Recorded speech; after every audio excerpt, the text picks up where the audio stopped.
مجلس میں بیٹھنے کی برکتیں کیا ہیں، اور خوش نصیب ہیں وہ لوگ جو یہاں پر آج بیٹھے ہیں اور محفل رسول میں شریک ہیں، اللہ اور اس کے رسول کی باتوں کو سن رہے ہیں۔ سنیں، میرے آقا کریم تشریف لاتے ہیں اور صحابہ اکرام سے پوچھتے ہیں، ارشاد فرماتے ہیں ما اجلسکم، کہ اے صحابیوں تم کیوں بیٹھے ہو، تم بیٹھے کیوں ہو یہاں پر؟ تو صحابہ اکرام عرض کرتے ہیں جلسنا نحمد اللہ وندعوہ او کما روی عنہ صلی اللہ علیہ وسلم۔ صحابہ اکرام جواب دیتے ہیں کہ اے اللہ کے رسول، ہم اللہ کی حمد بیان کر رہے ہیں، اللہ کی تعریف کر رہے ہیں اور اس کی بارگاہ میں دعا کر رہے ہیں، اس کی بارگاہ میں دعا کر رہے ہیں۔ آقا کریم ارشاد فرماتے ہیں واللہ او وفی روایت اخری اللہ اجلسکم الا ھذا، کیا بخدا قسم کھا کر بتاؤ کیا اسی لیے تم یہاں پر بیٹھے ہو؟ صحابہ اکرام عرض کرتے ہیں یا رسول اللہ اللہ اجلسنا الا ھذا او کما روی عنہ صلی اللہ علیہ وسلم، الفاظ مختلف ہیں۔ صحابہ اکرام فرماتے ہیں بخدا ہم اسی لیے یہاں پر بیٹھے ہیں کہ اللہ کی حمد و ثنا بیان کریں اور دعا کریں۔ اور ایک روایت میں آتا ہے صحابہ اکرام عرض کرتے ہیں کہ ہم اللہ کا شکر ادا کرنے کے لیے بیٹھے ہیں، اس کی نعمت کا، اور وہ نعمت کیا ہے؟ روایت میں آتا ہے کہ وہ نعمت ہے جو اللہ نے ہمیں اسلام کے ذریعے عطا فرمایا۔ بے شک حق ہے حضرت، نعمت اسلام، اللہ نے ہمیں اسلام عطا فرمایا، اور یا رسول اللہ اللہ نے آپ کو ہمارے درمیان مبعوث فرمایا، لہذا اللہ کی اس نعمت پر شکریہ ادا کرنے کے لیے بیٹھے ہیں۔ تو صحابہ اکرام عرض کرتے ہیں کیا کہ اسلام کی جو دولت ہمیں اللہ نے دی ہے، اور اے اللہ کے رسول آپ کو جو ہمارے درمیان مبعوث فرمایا ہے، اس نعمت کا شکریہ ادا کرنے کے لیے ہم یہاں پر حاضر ہوئے ہیں، ہم بیٹھے ہیں۔ اللہ کے رسول پوچھتے ہیں بخدا بتاؤ، قسم کھا کر بتاؤ کیا اسی لیے بیٹھے ہو؟ صحابہ عرض کرتے ہیں یا رسول اللہ قسم سے اسی لیے بیٹھے ہیں، بتاؤ کیا اسی لیے آپ لوگ بھی بیٹھے ہیں؟ محفل رسول میں جایا کریں، سنیں برکتیں سنیں، محفل رسول کی جشن ولادت کی جو محفلیں ہوتی ہیں ان محفلوں میں جو بیٹھتے ہیں سنیں۔ میرے آقا فرماتے ہیں صحابہ اکرام سے میں تم سے اس لیے قسم نہیں کھلوائی کہ مجھے تم پر شک ہو، میں تمہارے بارے میں برا گمان کروں کہ تم جھوٹ بولتے ہو، نہیں، لیکن میرے آقا فرماتے ہیں کہ اللہ رب العزت نے ابھی جبریل کو میرے پاس بھیجا اور فرماتا ہے کہ اللہ رب العزت تم لوگوں کی وجہ سے فرشتوں پر فخر کرتا ہے۔ واہ واہ واہ، بہت خوب، زندہ باد زندہ باد۔ ان اللہ یباہی بکم الملائکہ، اللہ رب العزت تم لوگوں پر فرشتوں میں فخر کر رہا ہے کہ یہ میرے نیک بندے ہیں، میرا ذکر کرنے کے لیے بیٹھے ہیں، میری حمد و ثنا بیان کرنے کے لیے بیٹھے ہیں، میری نعمت کا شکریہ ادا کرنے کے لیے بیٹھے ہیں۔ تو بڑے خوش نصیب ہیں آپ لوگ کہ اللہ رب العزت کے رسول صلی اللہ علیہ وسلم کی آمد کی خوشی میں جو یہ محفل سجائی گئی، آپ لوگ اپنی نیندوں کو قربان کر رہے ہیں۔ قسم خدا کی بڑی نعمتیں اور برکتیں ہیں ان محفلوں کی، بہت نعمتیں ہیں۔ بہرحال بے شک خوش نصیب ہیں یہاں کے نوجوان بھی، بزرگ بھی کہ انہوں نے یہ محفل سجائی۔ اللہ رب العزت نے اپنے رسول کو ساری کائنات کے لیے رحمت بنا کر بھیجا، اور انبیاء کرام بھی اس دنیا کے اندر تشریف لائے اور انبیاء کرام کو رحمت لے کر بھیجا، لیکن میرے نبی اکرم صلی اللہ علیہ وسلم کو اللہ نے رحمت بنا کر بھیجا، واہ واہ واہ، ماشاء اللہ، رحمت بنا کر بھیجا، اور کیسا رحیم و کریم بنا کر بھیجا اس کی کچھ جھلکیاں آپ حضرات کے سامنے گوش گزار کروں گا۔ میلاد رسول منانے کا مطلب کیا ہے؟ علماء فرماتے ہیں ذکر سیرتہ الطیبہ، نبی کریم صلی اللہ علیہ وسلم کی سیرت بیان کی جائے، وَأَخْلَاقُهُ، اور آپ کے اخلاق کو بیان کیا جائے، وَأَوْصَافُهُ، آپ کے اوصاف کو بیان کیا جائے، وَمُعْجِزَاتُهُ، آپ کے معجزات کو بیان کیا جائے، اور آپ کی ولادت کے وقت جو عجیب و غریب خوارق عادات واقعات پیش آئے ان کو بیان کیا جائے، نبی کی تعلیمات کو بیان کیا جائے، اس چیز کا نام ہے میلاد رسول منانا۔ واہ واہ واہ، بہت خوب، نعرہ تکبیر، نعرہ رسالت، مسلک اعلی حضرت مفتی محمد طیب رضا زری صاحب قبلہ۔ تو اللہ رب العزت کے رسول کس طریقے سے رحیم و کریم اور کتنے مہربان، کتنے رحیم ہیں، اور اپنوں کے لیے نہیں بلکہ غیروں کے لیے بھی رحیم ہیں۔ ساری کائنات میرے رسول کا صدقہ کھاتی ہے، ساری کائنات۔ متعدد حدیثیں ہیں کہ اللہ کے رسول ارشاد فرماتے ہیں اوتیت مفاتیح الارض، کہ مجھے زمین کی، اور ایک دوسری روایت میں آتا ہے کہ مجھے خزانوں کی کنجیاں عطا کر دی گئی ہیں، خزانوں کی چابیاں میرے پاس ہیں۔ اور اسی کو حدیث پاک میں ارشاد فرماتے ہیں انما انا قاسم واللہ یؤتی، اللہ دیتا ہے مجھے اور میں تقسیم کرتا ہوں، اللہ مجھے دیتا ہے اور تقسیم میں کرتا ہوں۔ تو ساری کائنات میرے رسول پاک کا صدقہ کھاتی ہے۔ کائنات کو جو وجود ملا وہ رسول اکرم صلی اللہ علیہ 12 سال نبی اکرم صلی اللہ علیہ وسلم نے مکے میں تبلیغ کی، اور جب 52 سال مکمل ہو گئے تو اہل طائف کا رخ کیا کہ اب مکے والے دعوت قبول نہیں کر رہے، تو اب دوسرے گرد و نواح اطراف میں جایا جائے اور ان کو اللہ کی دعوت دی جائے۔ اہل طائف کے پاس گئے، طائف مکے کے پڑوس ایک بستی تھی، ان کے پاس گئے، جا کر توحید کی دعوت دی، اللہ کا پیغام سنایا۔ تو سنیں طائف والوں نے کیا حال کیا۔ حضرت عائشہ پوچھتی ہیں میرے نبی سے کہ اے نبی، کیا احد کے دن سے زیادہ سخت آپ پر کبھی بیتا ہے؟ جنگ احد میں کیا ہوا تھا؟ میرے نبی کے دندان مبارک شہید ہو گئے تھے، دندان مبارک میرے نبی کے شہید ہو گئے۔ تو حضرت عائشہ جو نبی کی بیوی ہیں، ام المومنین پوچھتی ہیں اے اللہ کے نبی، کبھی آپ پر اس سے زیادہ سخت دن بھی آیا ہے؟ ان کے دماغ میں تو یہی تھا کہ دندان مبارک جب نبی کے شہید ہوئے کتنی تکلیف ہوئی ہوگی۔ تو حضرت عائشہ پوچھتی ہیں اے اللہ کے نبی، کیا اس سے زیادہ بھی سخت دن کبھی آپ پر آیا ہے؟ تو سنیں میرے نبی فرماتے ہیں ہاں، اس سے زیادہ بھی سخت دن آیا ہے۔ وہ کون سا دن؟ فرماتے ہیں وہ دن وہ تھا جب میں مکے والوں سے دور ہو کر طائف کی طرف میں نے رخ کیا اور طائف والوں کو دعوت دی، اللہ کا پیغام سنایا، تو طائف والوں نے میری دعوت کو قبول نہ کیا۔ اور صرف اتنا ہی نہیں، روایتوں میں آتا ہے کیا کہ طائف والوں نے اپنے بے وقوفوں بچوں کو ان کے پیچھے لگا دیا، معاذ اللہ نبی کے پیچھے لگا دیا۔ جیسے گاؤں میں کوئی آ جاتا نا پاگل آ جاتا، بچے اس کے پیچھے پڑ جاتے ہیں، پتھر مارتے ہیں، اینٹیں برساتے ہیں۔ میرے نبی جب طائف میں گئے اور دعوت دی تو طائف والوں نے یہی کیا، معاذ اللہ۔ کتنی تکلیفیں میرے نبی نے برداشت کی، کتنی تکلیفیں سہی ہمارے نبی نے ہمارے لیے۔ طائف والوں نے صرف دعوت سے انکار نہیں کیا بلکہ بچوں کو پیچھے لگا دیا، بچوں کو پیچھے لگا دیا، اور وہ بچے ہمارے نبی پر پتھر برسا رہے تھے، پتھر مار رہے تھے۔ حدیث میں آتا ہے حتی سالت دم من قدمیہ، یہاں تک کہ نبی کے قدم مبارکوں سے خون جاری ہو گیا، نبی کے قدم مبارک سے خون جاری ہو گیا، نبی کے قدموں سے خون نکلنے لگا۔ کتنی تکلیفیں دی ہوگی، کتنی اذیتیں میرے نبی نے برداشت کی ہوں۔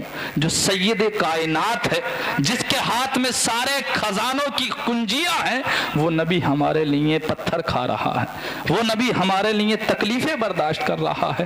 طائف والوں نے صرف دعوت کو رد نہیں کیا بلکہ میرے نبی پر پتھر برسائے، میرے نبی کے قدم مبارک سے خون جاری ہو گیا۔ نبی فرماتے ہیں کہ میں جب دور آیا اور مجھے کچھ افاقہ ہوا، کچھ ہوش میں آیا، فَإِذَا بِصَحَابَةٍ أَظَلَّتْنِي، تو میں کیا دیکھتا ہوں کہ ایک بادل ہے، وہ مجھ پر سایہ کیے ہوئے ہے، اور اس بادل میں کیا ہے؟ کہتے ہیں حضرت جبریل تھے، حضرت جبریل تھے اس بادل کے اندر، اور ان کے ساتھ ایک فرشتہ تھا۔